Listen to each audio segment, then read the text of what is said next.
There are a ton of heroes in Hero Wars. I think there's over 60 at this point. And which ones to level, especially for a new player, a free-to-play player, or even a budget player, can be very confusing. There is a definite kind of rock, paper, scissors-esque gameplay built into the player versus player and player versus environment and all of that, kind of loosely based built into it. There's a ton of exceptions, but in this video, I want to talk about the 4-ish heroes that every single player should have leveled up, at least at the end.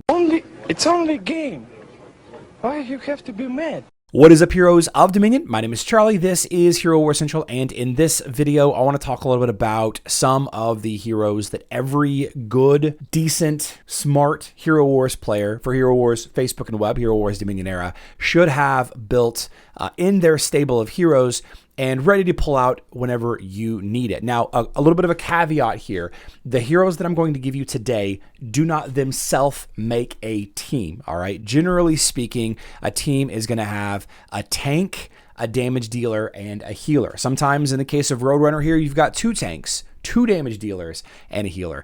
Sometimes with Mailman here, you've got 1 tank, a damage dealer, 2 supports, and a healer. And in even more extreme cases, see if we can find one real quick, there are teams that have no tanks, just damage dealer, supports, and healers, right? So I want to first say a little disclaimer that the heroes that I'm giving you today themselves do not make the best team, okay? There's no such thing as the best team in Hero Wars. Meta, or the most effective or most efficient team available, doesn't exist in Hero Wars, because this team right here, hypothetically, is a great team. Gold Rogers here has this team on defense for a reason. Is this team beatable? 100% it's beatable. Is this team beatable? Yes. This team, yes. All of these teams on every defense in Arena, Grand Arena, Guild War, Clash of Worlds, every player versus player, every boss fight, every event activity, all of those teams are beatable,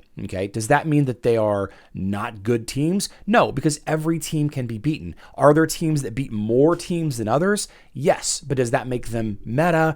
You know, that's a debatable point. I would say it makes them popular, and that's okay. That's okay. So with that and the other disclaimer out of the way, let's talk about the 4 to 5 heroes that every hero, every player should level up. And we're going to start with probably the most boring, in my opinion, and the most hated hero right now, and that is Dante. Now, Dante is one of 2 heroes on this list that is good in attacking and player versus player side of things, but not so much in every activity, okay? Generally a great hero to have leveled up in basically every activity that you can have in Hero Wars.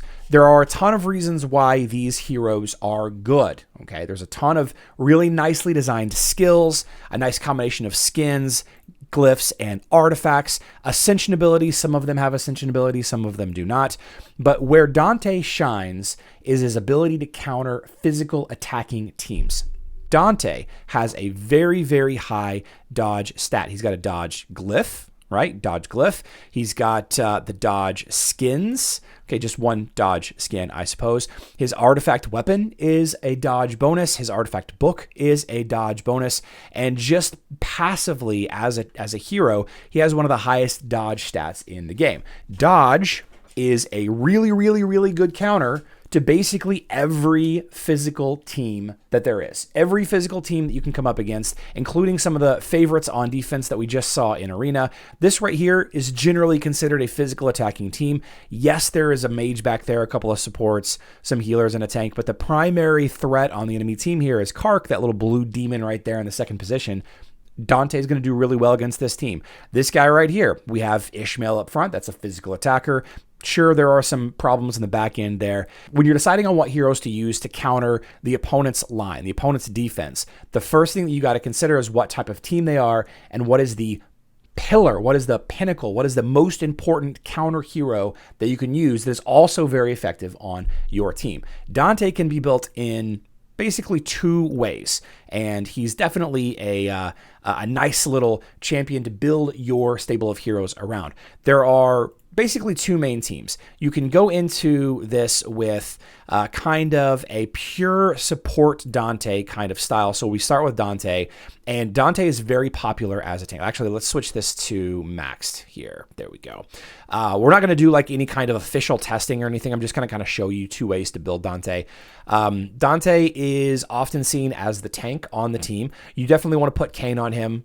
Really is only Kane is the only option for building Dante, right? And then you put heroes behind him that will support him. So in a lot of instances, you'll see Nebula, you'll see Fafnir, you'll see Sebastian is kind of the other popular choice. Heroes that boost Dante's damage output. You're also going to see potentially Jet, who also provides critical hit, right, to the team. Any hero that's going to provide bonus physical attack through their artifact weapon, boosting damage output like Nebula does, adding pure damage to attacks like Sebastian does, increasing physical attack, protecting. There's a couple of heroes that do really well at protecting Dante, like Aiden is a really good healer that protects Dante, right? So you see what I mean, right? Dante is kind of the pillar hero for countering physical attacking teams, and also you can build him a couple of different ways. The other really popular way right now is adding him in as a support hero. So with Gus, Augustus, and Orion, this is probably the most popular team right now. It's really, really strong on offense. It's kind of boring. It's kind of bad on defense. The way that this works, is Gus and Orion put out the majority of the damage. In some cases, Dante will be the top of the damage meters. However, there's a lot of abilities that he has that protects your team. The dodge artifact, his spectral spear, his ability to, let me go back to his skill page here. It's the Shackles of Weakness, decreases the target's main stat for a little while. Gus and Orion want the opponent's intelligence and magic defense as low as possible. Dante himself wants the opponent's main stat as low as possible. So Dante kind of acts like almost like a support role and kind of an offensive tank in the Augustus Orion teams. And you're going to see Dante a lot in that role, kind of a support offensive tank role. And again, generally speaking, anytime you see a physical attacking line or a line on defense that really is relying on, one or two really big physical attacking heroes, like this is kind of a bad example. This is an okay example. You got Ishmael and you got Cornelius, who's a physical attacker. Ishmael, this is a pure Ishmael boosting team right here. Dante is going to be a good choice, right? That's kind of where we're going to start. The other hero that's really, really good for offense, but not necessarily, that's good for player versus player, but not necessarily good in every activity in the game. Another kind of really strong, really popular newer hero, Amira. And it all has to do with this ability right here, the agility main stat. Okay, if the opponent has agility as the main stat, this counters critical hit. Okay, this causes all enemies that have critical hit with the agility main stat. It's important because Zhu in particular, Zhu does not have agility as a main stat. Zhu is a critical hit damage dealer that uses strength as his main stat. So generally speaking, while you can use Dante to also counter critical hit teams, Amira is a great idea to have leveled up for a second team, okay? And that's kind of what we're talking about whenever we talk about having multiple pillar heroes built, is having multiple team options for Clash of Worlds and Grand Arena, okay? Will Dante work in every situation? No. Will he work in most physical attack situations? Yes, but you can only use Dante once in Clash of Worlds and Grand Arena. So if you're going up against a critical hit team, Amira is your go-to. She also is a pretty solid champion in her own right. The most common teams that you see with her don't really rely so much on the defense whenever you choose her, but they rely on how fast they are. The Amira, Nebula, Heidi core is a very, very popular attacking and defending team in Hero Wars. And you would use a team like this whenever the team that you're going up against, the team on defense, is not a very fast team. That team that I showed you a second ago where there is no tank, like any team that doesn't have a tank, right? Like Yasmin tank, or like I showed you just a second ago, the Dante tank teams. Some people use like Ishmael tank. There are other teams that use like Arachne tank. Any team that doesn't have a tank is going to be on the faster, or their team strategy is to kill you quickly, not so much with any kind of strategy or control. Those kinds of teams are bad to use Amira against, but her ability to control critical hit teams is why I mention her here. I only mention her here, not because she's the second most important hero, but because critical hit and physical attackers are kind of grouped together. Okay, physical attack, generally going to go with Dante, like I said. Critical hit heroes, you're going to want to generally think about using Amira. And you can use Amira with Dante if you're going up against a team of really strong critical hit heroes, I don't know, a team that's got Sebastian and I don't know, Artemis or something. Even then, you probably might still lean towards Dante, but Amira is your go-to counter hero for critical hit teams. Honorable mention with this that I don't really want to group into this is going to be Helios. Helios is a lot slower, and he is a lot more susceptible to the next counter hero that we're going to talk about, but he does work very well against all critical hit heroes. Zhu, Ishmael, anybody that's given critical hit with Jet or Sebastian, and he has a nice physical damage shield as well, but he's very, very, very weak to our third counter hero. Now, the third counter hero that I want to talk about is on the other side of the spectrum, and that is Isaac. Okay, where's my Isaac? There we go. Isaac, he is incredible at countering magic damage. He has this ability right here that does an area of effects silence. Silenced enemies cannot cast spells. As it gets stronger, or the more frequently you use it, the more damage that he puts out, and the more that mage heroes on the enemy team attack your team, the more that he charges. So he charges different than regular heroes do. He doesn't charge through attacking. He doesn't charge through taking damage. He does charge through attacking, but he doesn't charge through taking just basic damage, physical or pure. He only really charges extra whenever he uses whenever him or his allies receive magic damage. So using Isaac, you're really going to shut down a lot of the mage teams. And that's where, whenever you see that, the really common Augustus Orion team, which I don't see any handy here now that I'm trying to find one, that's when so in this case right here, you would want to use a hero like Isaac. You have Aurora, Orion, and Augustus who all do a good amount of magic damage. Of course, this will switch over to pure damage in as the fight progresses, but that's a little nuance between Orion and Gus, which we're not really going to talk about here. And by the way, just because I'm talking about these three heroes, Dante, Amira, and Isaac, doesn't mean that there aren't a ton of other great heroes. They're not necessarily built to be the counter heroes that we're talking about here. So we've got physical, we've got critical hit counters, we've got the magic counter, and then we've got this new hero coming in, Liria. Okay, this is the fourth important counter and out of 5. Okay, now we don't know yet how effective Liria is actually going to be. And we're going to talk about her as the penultimate dodge counter hero. In Hero Wars, there's really only 5 styles of teams, okay? And we've covered 3 and now 4 right now. Basically, physical attacking teams. You have the critical hit teams, which are kind of a subcategory, but still it's worth talking about because it's a different kind of strategy. You have the magic damage teams, the mage teams, and then you have the dodge focus teams. Those teams with Dante, those teams with Heidi, those teams with Aurora. There's a lot of heroes that have dodge that rely on dodging, and Liria, her whole kit is based around countering dodge. And that is where I'm going to mention actually the problem with these counter heroes. Okay, so Liria here, and I'm not going to go through all of these skills, just like I didn't go through all the skills of the other heroes that we talked about. A lot of her abilities are tied into countering dodge heroes. If you're not going up against a dodge team with Liria, her value plummets, okay? It is still a strong hero, and there's still some overlap with the armor penetration artifact weapon, her green ability that boosts physical attack to undead allies, the ability to control an enemy damage dealer for 10 seconds. She does have some utility, but her primary use case is against dodge teams, right? Isaac, going back to Isaac, Isaac's primary use case is against, is against magic damage teams. If you don't see magic damage dealers on the enemy team, you generally don't bring Isaac. If you don't see dodge heroes, my guess, on the enemy team, you probably won't bring Liria, if that makes sense. Now, I also talked about Dante and Amira first because they're immune to that rule. Okay, Dante is powerful enough that he has a ton of opportunities on offense and defense, even if the opponent isn't using a physical attacking team.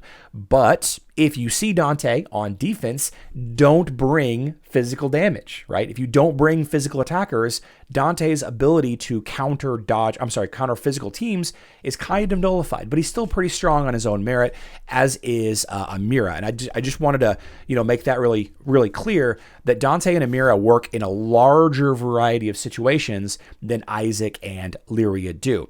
Now, Liria is not available yet. And this isn't a video talking about why you should level up Liria, because I honestly have no idea. I haven't tested her in one single fight. So I'm going to give you guys an alternative to Liria to counter dodge-based teams. Although I do think that her whole point of being in existence is to counter dodge lines, is to get Dante's popularity out of the ecosystem on your server. If all of you're seeing is Dante, gone. If all of you're seeing is Yasmin, Aurora teams, not Yasmin and Aurora, but Yasmin or Aurora, gone. If you see a lot of, Qing Mao teams, gone, right? The other good dodge counter team is Heidi. Okay, now the thing about dodge heroes is they can't dodge pure damage, right? And Heidi does a lot of pure damage.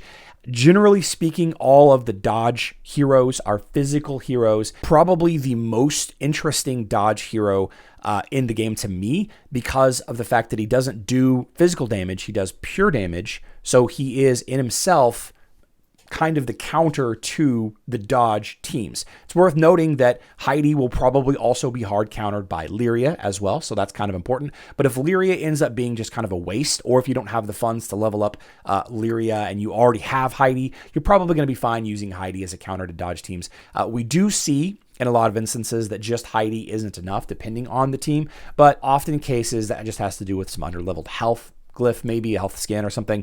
But like I said, Liria is probably the pillar counter hero for dodge teams. If not, then just go with Heidi.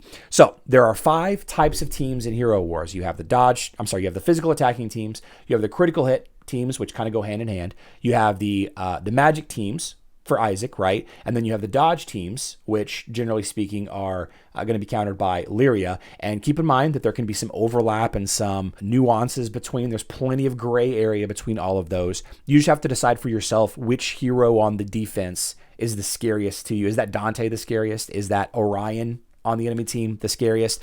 The 5th type of team that you don't really see right now is control teams. And the reason why you don't really see a lot of control teams is because they're generally slower. Okay, so control teams focus on energy management. Things like Astaroth's energy burn. Where's my Astaroth? The energy burn. Nope. Devastation, energy burn, right? This burns energy. Nebula, fantastic hero. Probably the first hero that everybody should level up. Not a counter hero, though, so we're not talking about it here. She has a energy burn in her ultimate. Removes some of the energy on the enemy team. You also have Jorgen down here somewhere. His whole kit is about burning off your team's energy, right? Or burning off the opponent's energy. You have stun heroes like Arachne and the Ninja Turtles. Okay, Arachne, not sure where you are. Lara Croft, big time stuns, good damage dealer as well. You also have the charm teams, sleep teams, if you will, using Leon. Okay, there's a lot of silence heroes. There's a lot of, curses. There's a lot of marks like watermarks and Satori's Foxfire marks. Those teams, while not very popular right now, you want Sebastian for it. Now, Sebastian is kind of interesting. There's 2 ways to use Sebastian as well. You can use him specifically to protect your allies. That's kind of, it's probably better to just level up the Chorus pet in that case. Right? If you look at Chorus, go to the pets area and the sanctuary. Here we go. Chorus has the ability to block silence, charm, blind, stun, and mind control, missing marks, curses, missing energy burn effects. There's a lot of things that Chorus can't protect your team against, but Chorus is interchangeable with any team, with any hero. So if you are not using a physical damage team, not using Dante, not using Kark, Ishmael, Qing Mao, Artemis, Lara Croft, any of those, then Sebastian is less valuable because a lot of his abilities boost physical damage output, boost critical hit for damage dealers. If you are using a physical damage team, then using Sebastian to use Ode to Serenity to counter some of those control effects is going to be kind of a good idea to have, right? So 5 kinds of teams in Hero Wars. That's an oversimplification, yes. But if you have these 5 heroes leveled up, you're going to have a lot of good opportunity to counter those teams with the strongest hero available. The rest of the team, the tank, the damage dealer, the healer, the supports, we can talk about that until we're blue in the face, as they say, but there's a lot of variety, and it's all going to depend on the defense that you see, right? The best team here is not always going to be the best team there, and there is no best team anyway. There is no meta team. It's just popular teams. But if you have good options, in my opinion, that's how you win in Hero Wars long term. Don't forget to subscribe, turn on that notification to never miss a video. I love you all. Good luck in Dominion.